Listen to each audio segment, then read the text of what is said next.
નમસ્કાર મિત્રો, સ્વાગત છે તમારું આજના એક નવા વિડીયોની સાથે।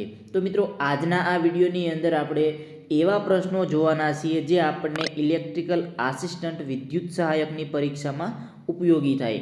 કેમ કે હવે ડીજીવીસીએલના પોલ ટેસ્ટની તારીખ અને લેખિત પરીક્ષાની તારીખની જાહેરાત થઈ ગઈ છે।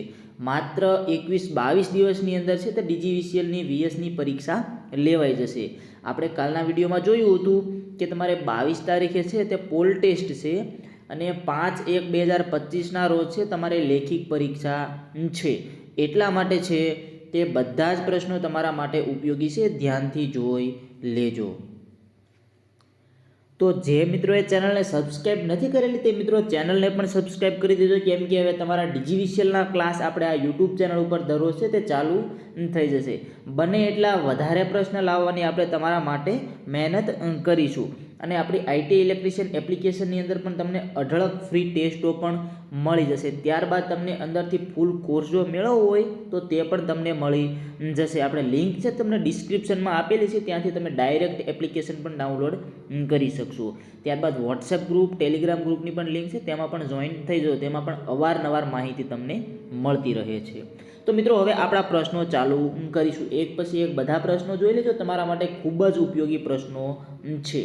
તો મિત્રો, આપણો આજનો પહેલો પ્રશ્ન છે કે વિદ્યુત સાધનોનું જોડાણ સમાંતરમાં કરવામાં આવે છે, કારણ કે વિદ્યુત સાધનોનું જોડાણ સમાંતરમાં કરવામાં આવે છે તેનું કારણ શું હોય છે? ઓપ્શન જોઈએ। ઓપ્શન એ, તે સરળ સર્કિટ છે। ઓપ્શન બી, તે ઓછો કરંટ ખેંચે છે। ઓપ્શન સી, તે ઓછા પાવર વ્યયમાં પરિણામે છે। ત્યારબાદ ઓપ્શન ડી, તે સાધનોની કામગીરીને એકબીજાથી સ્વતંત્ર બનાવે છે। જે મિત્રોને જવાબ ખબર હોય તે સાથે સાથે કમેન્ટ પણ કરતા જાઓ। વિદ્યુત સાધનોનું જોડાણ સમાંતરમાં કરવામાં આવે છે કારણ કે તો મિત્રો, આ પ્રશ્નની અંદર આપણો સાચો જવાબ રહેશે ઓપ્શન ડી, તે સાધનોની કામગીરીને એકબીજાથી સ્વતંત્ર બનાવે છે। વિદ્યુત સાધનોનું જોડાણ સમાંતરમાં કરવામાં આવે છે કારણ કે તે સાધનોની કામગીરીને એકબીજાથી સ્વતંત્ર બનાવે છે। હવે પછી મિત્રો, તેના પછી આગળનો પ્રશ્ન જોઈએ।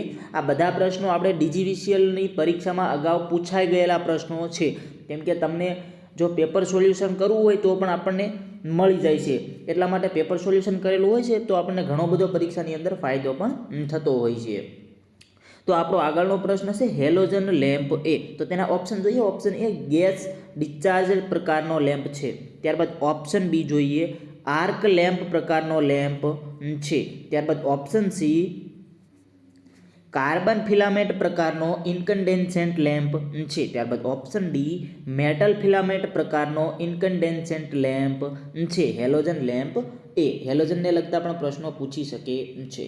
તો આ પ્રશ્નની અંદર મિત્રો આપણો સાચો જવાબ રહેશે ઓપ્શન ડી, મેટલ ફિલામેન્ટ પ્રકારનો ઇન્કન્ડેન્સેન્ટ લેમ્પ છે। જે હેલોજન લેમ્પ છે તે મેટલ ફિલામેન્ટ પ્રકારનો ઇન્કન્ડેન્સેન્ટ લેમ્પ છે।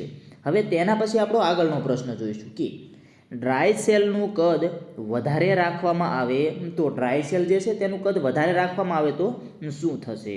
તો તેના ઓપ્શન જોઈએ। ઓપ્શન એ, તેમાં ઈએમએફમાં વધારો થાય છે। ઓપ્શન બી, તેના ઈએમએફમાં કોઈ ફેરફાર થતો નથી। ઓપ્શન સી, તેના ઈએમએફમાં ઘટાડો થાય છે કે ઓપ્શન ડી, ઉપરોક્ત પૈકી એક પણ નહીં। ડ્રાય સેલનું કદ વધારે રાખવામાં આવે તો શું થશે? જે મિત્રોને ખબર છે તે કમેન્ટમાં જવાબ જણાવી શકે છે। તો મિત્રો, આ પ્રશ્નની અંદર આપણો સાચો જવાબ રહેશે ઓપ્શન બી, તેના ઈએમએફમાં કોઈ ફેરફાર થતો નથી। ડ્રાય સેલનું કદ વધારે રાખવામાં આવે તો તેના ઈએમએફમાં કોઈ પણ પ્રકારનો ફેરફાર થતો નથી। હવે તેના પછી આપણો આગળનો પ્રશ્ન જોઈશું કે જમણા હાથના અંગૂઠાના નિયમનો ઉપયોગ ખાલી જગ્યા જાણવા માટે થાય છે। જમણા હાથના અંગૂઠાના નિયમનો ઉપયોગ ખાલી જગ્યા જાણવા માટે થાય છે। તો તેના ઓપ્શન જોઈએ। Option A, statically induced EMF. Option B, dynamically induced EMF. Option C, વાહકમાંથી કરંટ પસાર થાય ત્યારે ઉત્પન્ન થતા ચુંબકીય ક્ષેત્ર કે ઓપ્શન ડી, કરંટ વહન કરતા વાહકને ચુંબકીય ક્ષેત્રમાં રાખવામાં આવે ત્યારે તેના પર લાગુ પડતા બળની દિશા। જમણા હાથના અંગૂઠાના નિયમના ઉપયોગમાં ખાલી જગ્યા જાણવા માટે થાય છે તેનો ઉપયોગ। તો તેની અંદર મિત્રો આપણો સાચો જવાબ રહેશે ઓપ્શન સી, વાહકમાંથી કરંટ પસાર થાય ત્યારે ઉત્પન્ન થતા ચુંબકીય ક્ષેત્ર. પ્રશ્ન ધ્યાનથી જોઈ લેજો. આઈએમપી પ્રશ્ન છે, પરીક્ષાની અંદર પૂછી શકે તેવો પ્રશ્ન છે. જમણા હાથના અંગૂઠાના નિયમનો ઉપયોગ વાહકમાંથી કરંટ પસાર થાય ત્યારે ઉત્પન્ન થતા ચુંબકીય ક્ષેત્ર જાણવા માટે થાય છે. હવે તેના પછી આપણો આગળનો પ્રશ્ન જોઈશું કે નીચે પૈકી કયું પાવર સ્ટેશન બિન પરંપરાગત પ્રકારનું નથી. આ પણ એક આઈએમપી પ્રશ્ન છે. નીચે પૈકી કયું પાવર સ્ટેશન બિન પરંપરાગત પ્રકારનું નથી? ઓપ્શન જોઈએ. Option A diesel power station, option B wind power station, option C tidal power station કે option D solar cell power station. નીચે પૈકી કયું પાવર સ્ટેશન બિન પરંપરાગતનું નથી? તો તેની અંદર મિત્રો જવાબ આવશે option A diesel power station. જે ડીઝલ પાવર સ્ટેશન છે તે બિન પરંપરાગત પ્રકારનું નથી. વિન્ડ પાવર, ટાઇડલ પાવર કે સોલાર સેલ પાવર છે તે પરંપરાગત છે, પણ ડીઝલ પાવર સ્ટેશન છે તે બિન પરંપરાગત પ્રકારનું નથી. તેના પછી હવે નેક્સ્ટ પ્રશ્ન જોઈશું કે એનાલોગ એનર્જી મીટર નીચે મુજબના કયા પ્રિન્સિપલ પર આધારિત કાર્ય કરે છે? એનાલોગ મીટર છે તે કયા પ્રિન્સિપલ પ્રમાણે કાર્ય કરે છે? તો તેના ઓપ્શન જોઈએ. Option A electrostatic principle, option B electromagnetic induction, option C electrostatic principle અને ઇલેક્ટ્રોમેગ્નેટિક ઇન્ડક્શન કે ઓપ્શન ડી ઉપરોક્ત પૈકી એક પણ નહીં. ચાલો જે મિત્રોને જવાબ ખબર છે તે કમેન્ટ કરશે. એનાલોગ એનર્જી મીટર છે તે કયા પ્રિન્સિપલ પર આધારિત કાર્ય કરે છે? તો તેની અંદર મિત્રો આપણો સાચો જવાબ રહેશે option B electromagnetic induction. IMP પ્રશ્ન છે, ધ્યાનથી જોઈ લેજો. એનાલોગ એનર્જી મીટર છે તે ઇલેક્ટ્રોમેગ્નેટિક ઇન્ડક્શન પર કાર્ય કરે છે. તેના પછી હવે આપણો આગળનો પ્રશ્ન જોઈએ કે ડીસી મોટરમાં ઉત્પન્ન થતો ટોર્ક. ડીસી મોટરમાં ઉત્પન્ન થતો ટોર્ક. તો તેના ઓપ્શન જોઈએ. ઓપ્શન એ સ્પીડના સમપ્રમાણમાં હોય છે, ઓપ્શન બી સ્પીડના વ્યસ્ત પ્રમાણમાં હોય છે, ઓપ્શન સી આર્મેચર કરંટના સમપ્રમાણમાં હોય છે કે ઓપ્શન ડી આર્મેચર કરંટના વ્યસ્ત પ્રમાણમાં હોય છે. તો મિત્રો તેની અંદર આપણો સાચો જવાબ રહેશે ઓપ્શન સી આર્મેચર કરંટના સમપ્રમાણમાં હોય છે. ડીસી મોટરમાં ઉત્પન્ન થતો જે ટોર્ક હોય છે તે આર્મેચર કરંટના સમપ્રમાણમાં હોય છે. બધા પ્રશ્નો આઈએમપી છે, ધ્યાનથી મિત્રો જોઈ લેજો, કેમ કે ટૂંક સમયમાં તમારે હવે પરીક્ષા આવવાની છે.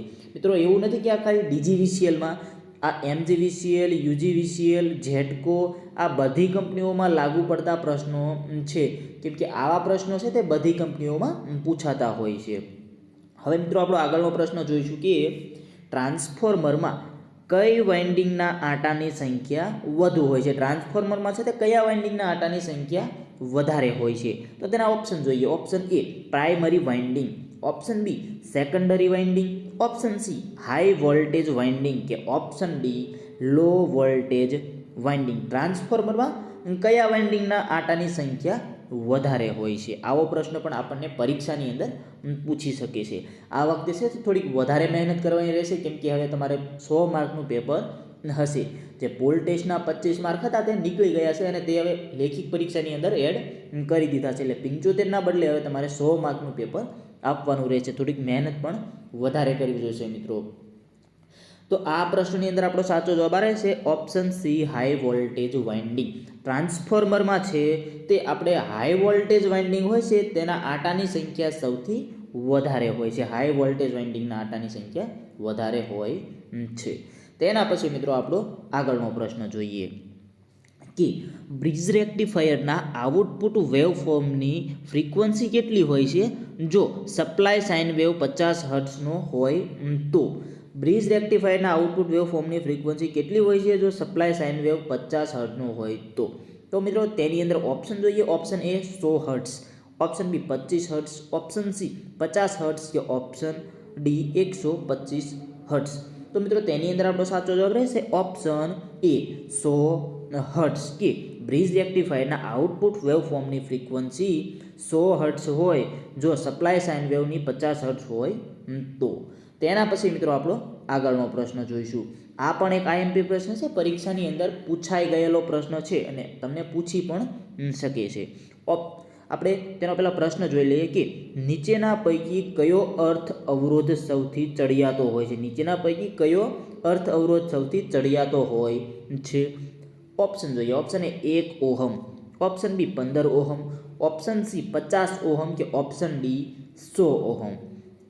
તો મિત્રો આ પ્રશ્નની અંદર આપણો સાચો જવાબ છે તે આવશે ઓપ્શન એ 1 ઓહમ. 1 ઓહમ હોય છે તે અર્થ અવરોધ સૌથી ચડિયાતો હોય છે. આની અંદર જે 100 ઓહમ છે તે સૌથી નીચેનો છે અને 1 ઓહમ છે તે સૌથી ચડિયાતો અર્થ અવરોધ ગણાય છે.